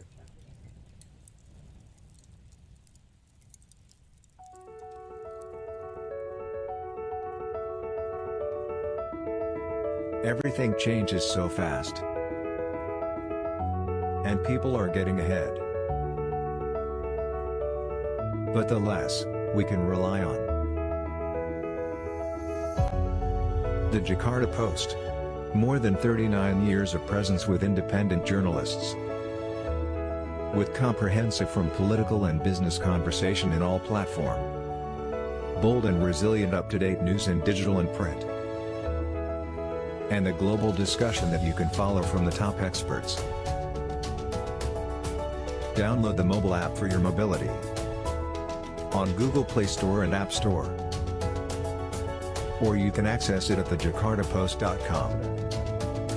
Join and subscribe now.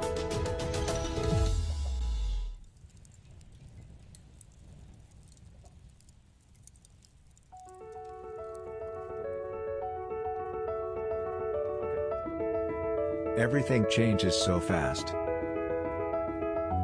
And people are getting ahead. But the less we can rely on. The Jakarta-Post. More than 39 years of presence with independent journalists. With comprehensive from political and business conversation in all platform. Bold and resilient up-to-date news in digital and print. And the global discussion that you can follow from the top experts. Download the mobile app for your mobility. On Google Play Store and App Store. Or you can access it at The-Jakarta-Post.com. Join and subscribe now.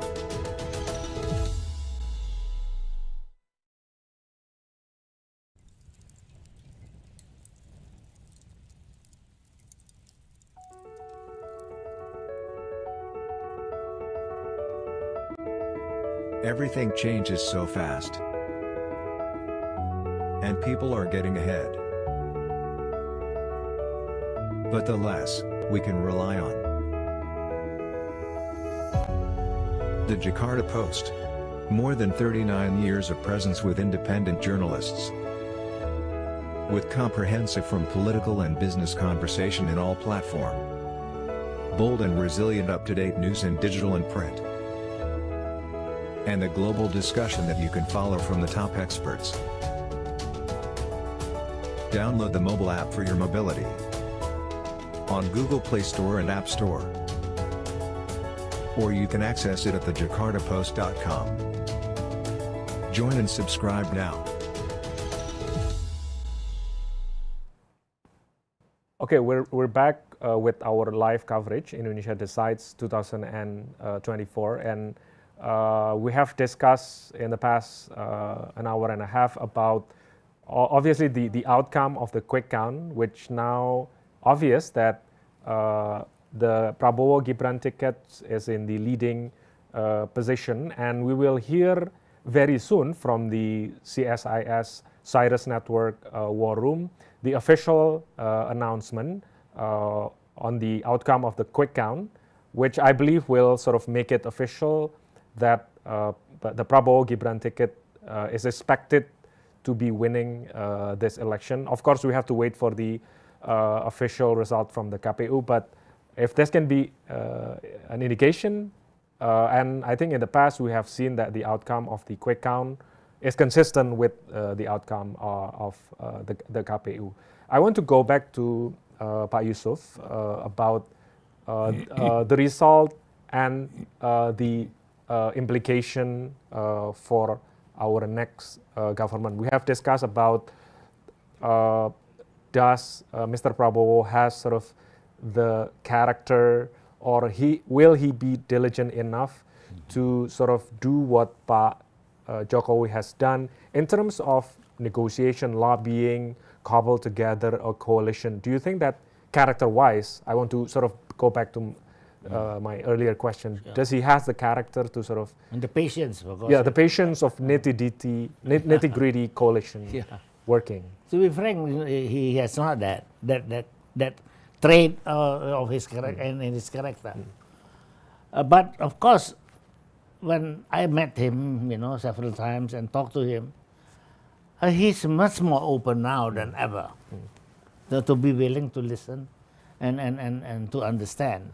Or whether he is going to follow it or not, we have to see, of course, in the implementation.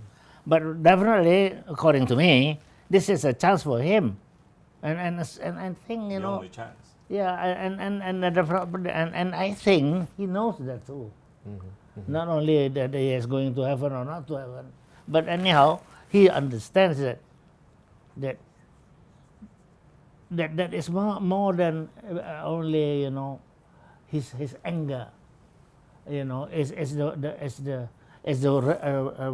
way to solve problems in Indonesia. Several times he said, always, we have to do it together. We have to do it together because nobody can do it alone. And I have learned that from Jokowi, he said. So I don't think that is an absolute thing, right?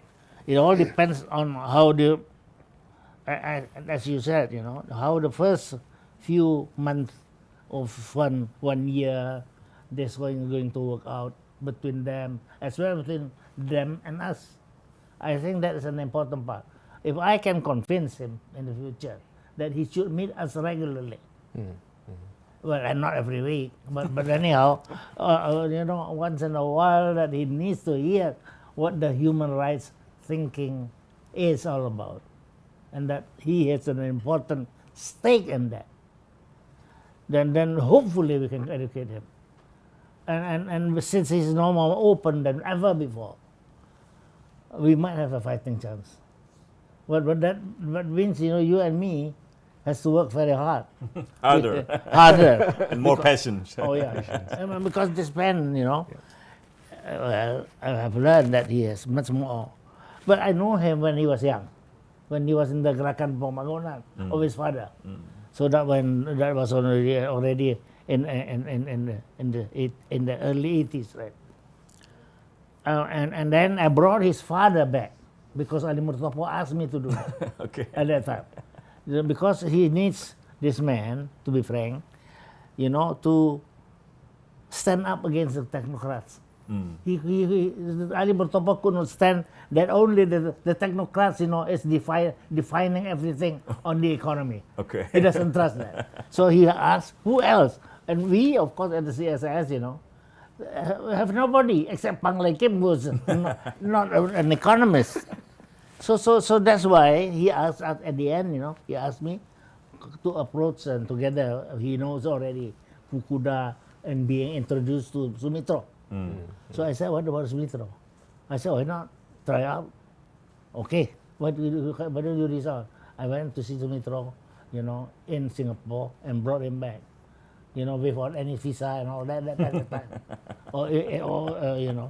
And so we got him. And then he even became minister and all that. That is. And Prabowo, in the meantime, tried, of course, to become the next president. He thought by creating the havoc of May, whatever. I think, of course, he has a part in it. He could not be otherwise.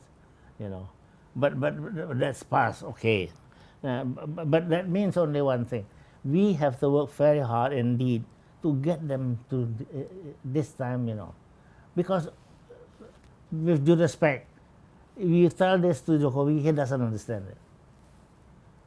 With all his goodwill, he just don't get it. And this man, knows what it is. And hopefully that we can convince them to do something for it. That is my hope. But of course, in government, as you know, and in politics, hope is a long way to go. So therefore, I hope that I am patient enough and I'm willing to, as you said, to work on this. Because I think that we have a fighting chance to do something real in the world, which never happened. We have had we have had peasants as our leaders before. How could we expect that they can build a modern society, of industries and all that, and science? No way. So this man, maybe we have a chance. So that's why I differ from Sofyan, who is backing Your brother. who is backing Ganjar. Okay. Thank you. I think Pak Yusuf mentioned about that probably Pak Prabowo will have that patience to do all the negotiation, all the hard work. But my question for Usman will be, what will be, I think before the program we discussed something about possibility there will be resistance from civil society or human rights group about receiving an overture from Pak Prabowo. So what do you think will be the reception from the NGOs, the civil society, the human rights group? Well, in the next months to come, I think there will continue to address allegation of electoral frauds. Many experts from universities will continue to raise an important issue, which is very much related to the impeachment process, related to the constitutional court ruling and other constitutional violation allegedly done by President Widodo. Not to mention the abuse of state resources for partisan interests during the campaign period of time. But again, I think Indonesian democracy has proven to be very strong, and partly because of the strong resilience of Indonesian civil society. More than 25 years after the fall of Suharto, we have seen so many attempts to roll back reforms, so many attempts to, to return to the authoritarian type of politics. But many times as well, we have seen a very strong, resilient civil society in Indonesia.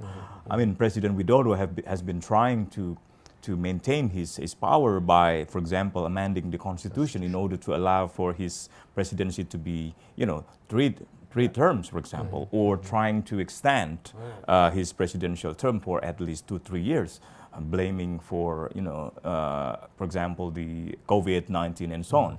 The fact that the world at the maximum can only delay election for less than 200 days have been ignored by saying that we need more.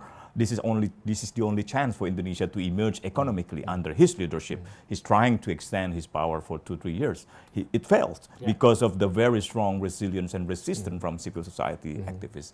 And then he tried another maneuver, trying to delay the election, trying to extend for more power. And I think this is something so important for Indonesian democracy to sustain or to continue in the years to come. I hope that Indonesian civil society will grow stronger, will be, remains to be a strong opposition despite a weak opposition in the parliament. But I do hope that the party could re-evaluate their role, could re-improve their quality in politics, right? One of the most important features of the declining state of Indonesian democracy is the declining quality of political party. The re-centralization of politics from, regional government to central government, shrinking civic space, oligopoly in media, apart from disruption on technology, also weakening the law enforcement agencies. So all of these features that explains the declining state of democracy will even be worse without civil society, without strong resilience and resistance from civil society. So I would forecast Indonesian politics, Indonesian democracy is very much depend on civil society. Of course, president will play a role. From agential factor, I think president has always been, the most important actors in the political landscape. But also don't forget that the structural factors will play equal important role. For example, how President Prabowo, for example, will deal with systemic corruption. Every year we have seen in the perception corruption index has always been, showing us that corruption remains to be systemic, remains to be pervasive in Indonesia. How he will deal with it. Without eradicating corruption, whoever leading Indonesia will be facing difficult challenges to bring Indonesia in a way that you dream of, Yusuf. I think, again, civil society role remains to be so important. And Indonesian democracy is much stronger than a strong man. So the trade-off of a possible Prabowo presidency will be the sort of galvanizing moment for the civil society. Exactly. Yeah. I think what we have learned in the last few months, for instance, nobody can dream that before, that it could happen that way. And it did happen. So I am also much more hopeful, after all this struggle that we have had and to endure because of stupidities at the top, that there will be, some strength arising, to be stronger in really facing all this, the future for problems we know is coming. Okay. I think we can now turn to the war room. If we can have the live footage, can we check the war room? Yeah. Or how they are. Are we going to war? I think we should change the term. I disagree with the war room a long time ago, but I don't know why people keep on using it. Can we expect the announcement very soon? I think so. We have talked about it already, actually. Only waiting for the hour when they have already it's 80% plus. Yeah, this is 88%. It should be that they are preparing by now, I think, to announce it. It's almost done. Yeah. Okay. Yeah, I think the figure remains unchanged. Itu masih 90%. Yeah, we still have to wait for the 1 or 2 announcement. minutes. Until the 90% threshold. But I think that the figure remains unchanged. 58 for Prabowo Gibran, 25 for Anies Mohaimin, and 16.69% for Ganjar Mahfud. Yeah.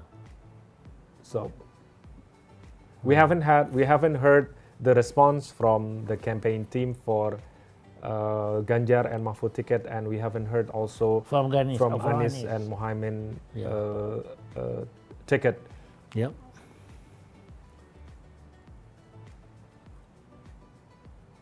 Okay. Yeah, this is around 0.15%. Before we can have the announcement from Yeah. the CSIS and Cyrus Cyrus Network. Network, yeah.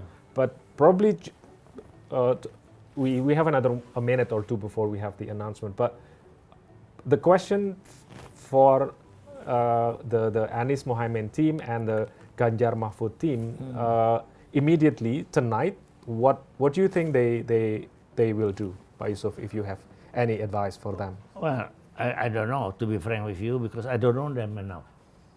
And to start with, I know Prabowo better. Okay. To be frank. Yeah, really. But do you expect a sort of concession speech from them? Because obviously they're going to use the argument that KPU official result. You know, will be the I guide. think for a start, they are going to do that. Yeah. But then whether they're going just to then, you know, to wait until whatever legal or whatever efforts are going to be taken and how they are going to get involved, I don't know. But it could be that they would like to resist and also work together with the institutions concerned to oppose the results in the sense because of all this intervention of the president. Yeah. And probably this is going to be the most difficult question to answer. And probably, I'm not sure if this is sort of appropriate to ask, but with all the allegation of vote tampering or the accusation in the movie Dirty Vote, for instance, that has sort of increased the temperature. And if you have that rising temperature, the expectation was possibly there will be unease that could lead to people taking to the street, for instance. Yeah. Possibly, is it likely that we're going to have an episode from 2019 where they have people going down the street and protest and violence will be involved? What is your take on this? Usman first. Again, as I mentioned before, civil society will continue raising their concerns over allegations of electoral fraud. And this is not a very simple fraud on ballot box. No, this is more systematic, well-structured, and massive misuse of state resources for partisan interests. The way Jokowi has been weaponizing police or military or misusing state resources for partisan interests remains to be the main concerns of Indonesian civil society. So now the question is back to the candidates, right? Anies and Ganjar. If they are in the same camps with civil society, there is likelihood that they will continue and join alliance, going to the streets, protesting the outcome of the election, not necessarily because of the fraud on the day of the voting, but rather on the whole process of the election.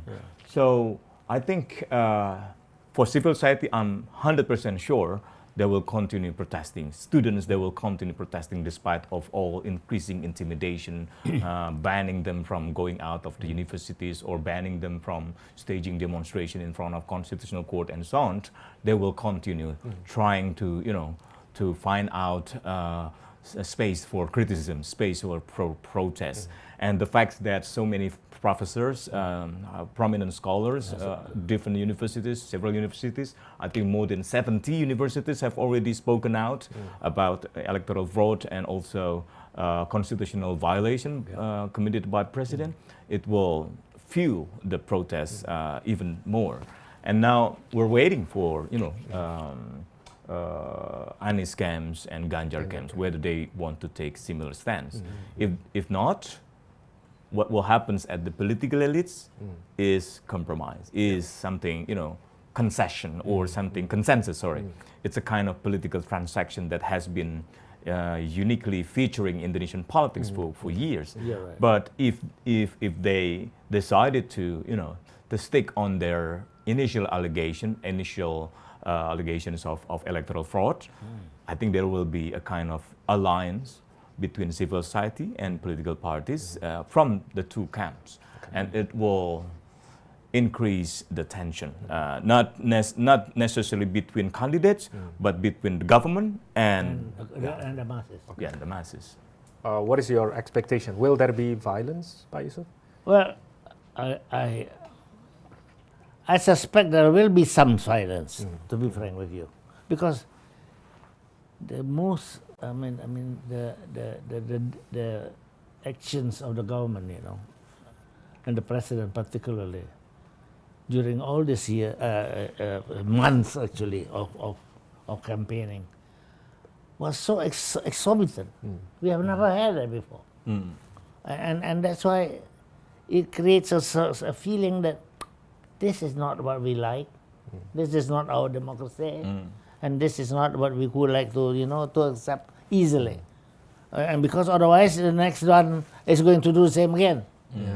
So therefore, they are going to stand up much stronger, I think, because of that factor. Because they have never had this excessive intervention of the state into the political activities. And that definitely is going to create a reaction. Now, how much, therefore, Prabowo is doing also his part, to calm down and willing to compromise in the sense of to cooperate together, pay attention to the issues that we are talking about, I don't know, but I hope at least that he is going to do that, so that his start of his regime, will not start with a big bang.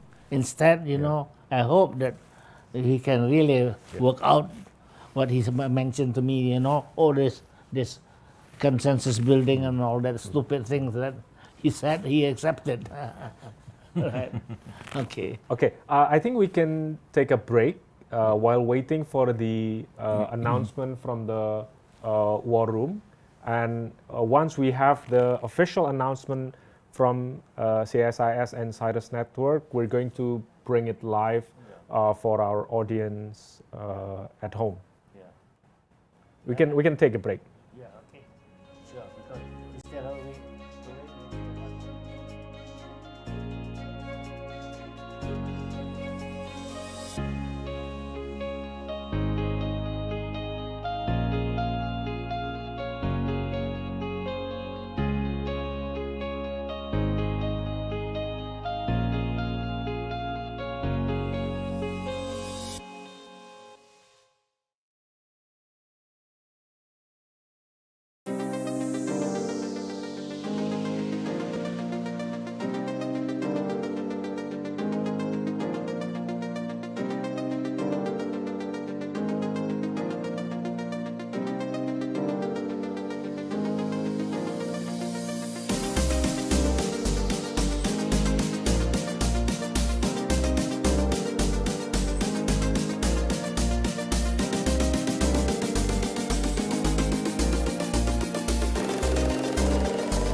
undangan yang telah hadir dan bergabung secara daring melalui saluran YouTube CSIS Indonesia.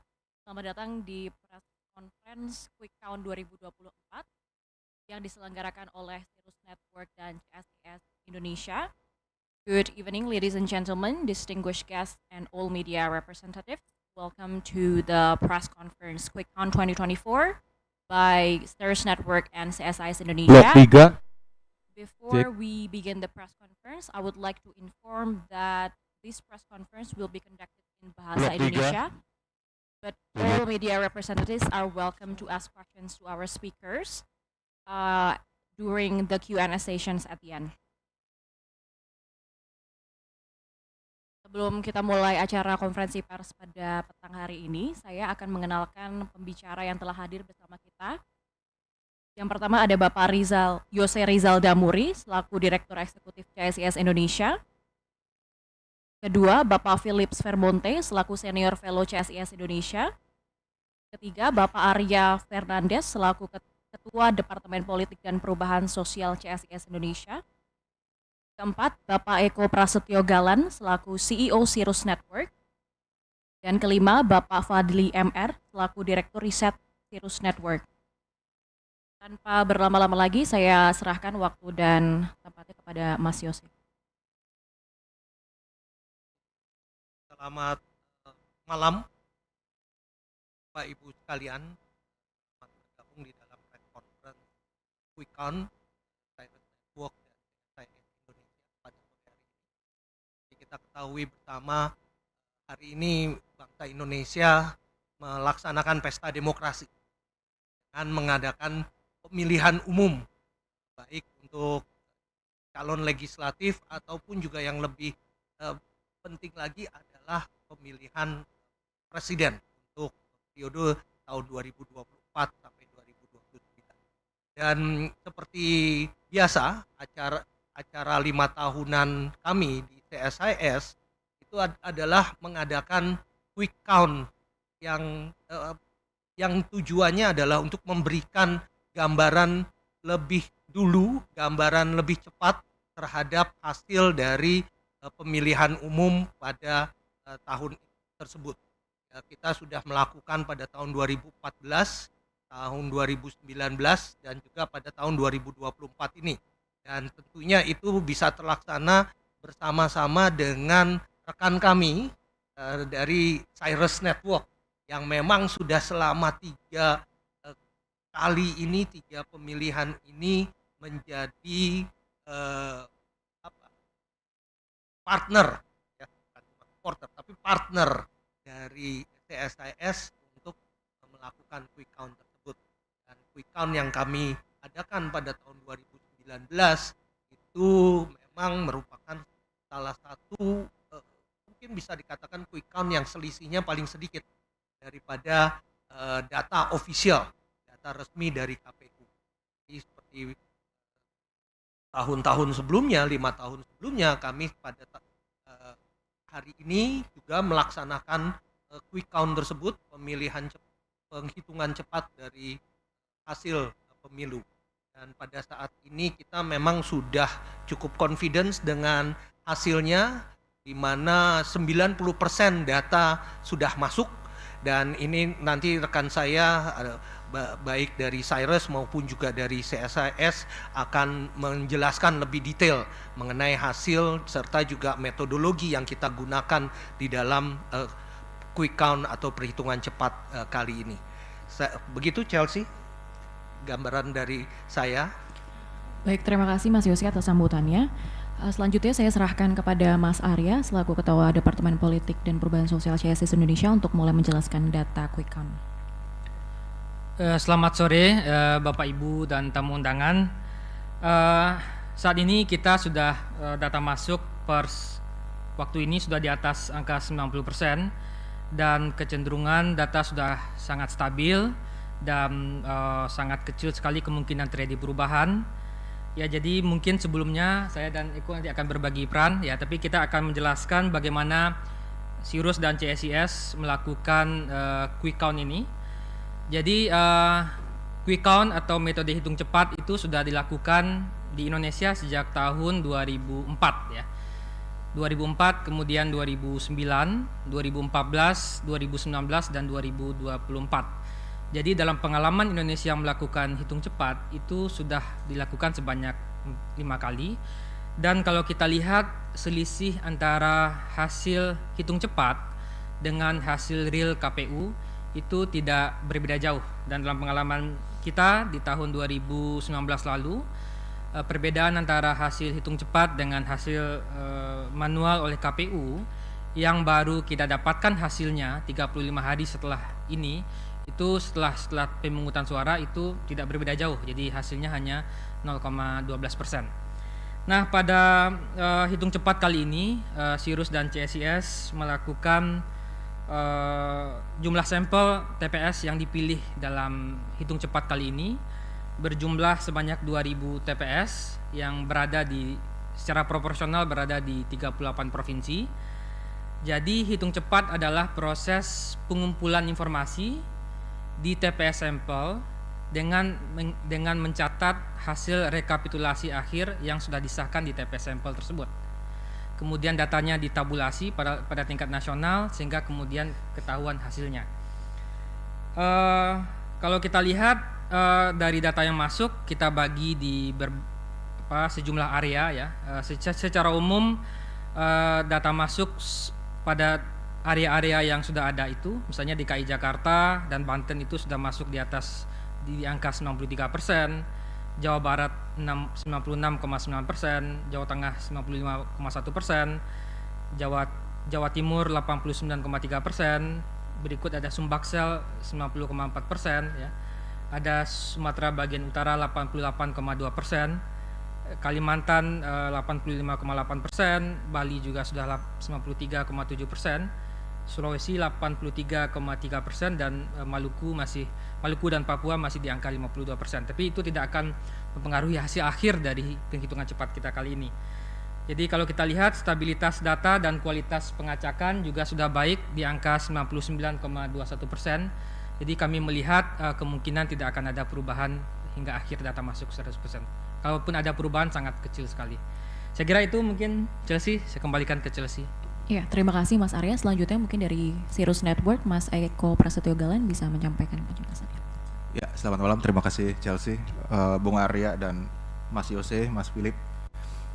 Jadi melanjutkan yang telah dijelaskan oleh Bung Arya tadi bahwa dengan metode yang telah kami lakukan, dengan pengacakan sampel yang telah kami lakukan dan proses yang telah berjalan, maka dapat disimpulkan bahwa pemilu presiden kali ini berlangsung dalam satu putaran, ya, dengan melihat data yang sudah ada, ya, dan pemilu presiden kali ini dimenangkan oleh pasangan Prabowo Gibran dengan skor persentase 58,23%, diikuti nomor 2, ya, peringkat kedua oleh pasangan Anies Muhaimin, ya, di angka 24,98%. Diikuti di peringkat ketiga ada pasangan Ganjar Mahfud dengan angka 16,78%. Data ini sudah relatif stabil, ya, sejak kurang lebih pukul 15:30 tadi, ya, dan tidak ada pergerakan yang signifikan yang berarti, ya, seiring dengan bertambahnya data masuk. Karena tingkat kerandoman, ya, kualitas random yang kami dapatkan selalu berada di atas 95%, dan sekarang ketika kami rilis ini tingkat kerandoman sampel yang sudah masuk ada di angka 99,22%. Artinya ini sangat random dan bisa memenuhi syarat untuk diambil sebuah kesimpulan. Dari saya seperti itu aja. Dari ke Mbak Chelsea, silakan. Oke. Baik, terima kasih Mas Eko Kita atas langsung tutup, tambahannya. Pak. Selanjutnya dari Mas Philip Montes selaku Senior Fellow Ya, CFS. itu. Bisa menyampaikan. Tapi militarize banget. Mestinya harus peace. Itu lebih baik, ya kan? Demokrasi room, lebih enak. Bapak Ibu semua. Oke. Udah on ya? Saya kira apa yang disampaikan oleh Oke lah. saya. Okay, I think we can we can continue now continue and finalize. our live discussion. I think the leadership of CSIS and Cyrus Network has made it official. Based on the latest tally, 90% data coming in, it's, I think, just been announced that the election is in one round. And the winner from this one round election is the candidate Prabowo Subianto and Gibran Raka Buming Raka. Before we conclude our special coverage, I want to have the sort of final words from Pak Yusuf. This has been a long process, and probably you have your take on this, your impression on the process so far. Well, I think despite the unfortunate, upheaval, actually in the process, which I really very much regret, because I don't think it is not needed at all, actually. But now it has already happened, and we still, I think, are going to suffer somewhat in the future on these issues. Hopefully, I hope at least that peace can be maintained, and that we are going to face a new era where we really, and I mean it, and that we really have to do it together. There is no more, excuses, for the future, because it is tough time we are facing. And if we are not going to get together, this country is very divided, as you know. And then we will never be able to do so. So Prabowo has a good chance if he can do this. And I hope, with all our, I think, intervention as well as help, he might need, then we can get moving as we expected to do, actually. But unfortunately, a lot of things has happened in the meantime, and that all has to be corrected in the future. Thank you. Okay, thank you, Pak Yusuf. Usman, your last word, your take on this. I'm a bit in denial, but of course, I'm not surprised, as I mentioned in the very beginning of this conversation. Yeah. So we have been living in Indonesia and seeing all the declining state of democracy, right? Shrinking civic space, declining state of political party quality, re-centralization of politics, weakening of accountability institution, weakening of checks and balances system in Indonesian democracy. So in short, this is what we expected to happen, right? And as for post-election politics, I think it will be very much depend on the response by other political camps, right? Whether they will accept the outcome of the election or not. I mean, Pakistan today is having a very inconclusive chaos. Yeah. Many places, in Karachi, in Lahore, in many other places. Early last year, Brazil has insurrection politics in the palace. A year before, in U.S., even in the U.S., there was also insurrection in the Capitol Hill. So I can't really predict what will happen in the next weeks to come, but I am 100% sure that civil society will remain to be committed in promoting, maintaining values of democracy. They will continue raising all the allegations of electoral fraud, allegations of constitutional breaches committed by President Widodo, and this will have to be crucial issues in the next weeks and months to come before finally Prabowo is being inaugurated. I think despite of what will happen, whatever happens after the post-election, the fact that we have been having democracy for more than 25 years, and this is the longest period of democracy in Indonesian history, right? Yeah. In 1940s, 50s, we only have less than 10 years of democracy. Under Suharto, it wasn't a democracy at all, right? And in the region, in the Asia Pacific, or at least in Southeast Asia, Indonesia remains to be the most democratic country. Yes. Look at Thailand, look at Myanmar, or even in the Middle East. There was a lot of promise with Arab Spring and so on. But look at Egypt now. The world is moving backward. The world is moving in a declining state of democracy, and looking into Indonesian political state. I'm still grateful that we are still living in this, democratic country, although we are at risk. We are at risk of, going towards authoritarian turn. And this is not something really speculative. This has been the conclusion of so many scholars, activists and academics, as well as political observers in Indonesia. So this is our job again, Pak Yusuf. Our job is to work harder, more patience, and keep on, pushing for democracy agenda in Indonesian politics. That includes, eradication of corruption, decentralization of regional government, opening up spaces for media freedom, for civil and political freedom, making sure that all investment agenda did not worsening the future of climate crisis in Indonesia, making sure that all business investment in Indonesia are in compliance with human rights law, with with environmental protection law, with all social governance norms in Indonesian legal system.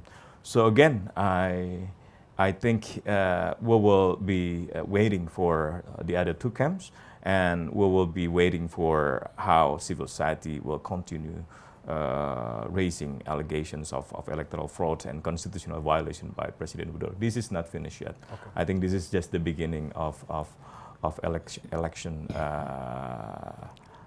debates in Indonesian politics today. I want to end on that sort of positive note. I think Pak Yusuf and Usman has agreed that I think this is a wake-up call especially for the civil society, to work together and try to influence the political process under a Prabowo Subianto administration. I think that can be the conclusion for our live coverage of the election today and the quick count result conducted by the CSIS and Cyrus Network. For further coverage of the election, you should check out our website, www.thejakarta-post.com, or you can follow us on our social media channel. Thank you so much for watching. Thank you so much for taking part in the democratic process today, and we can meet in other live event. Thank you and good evening.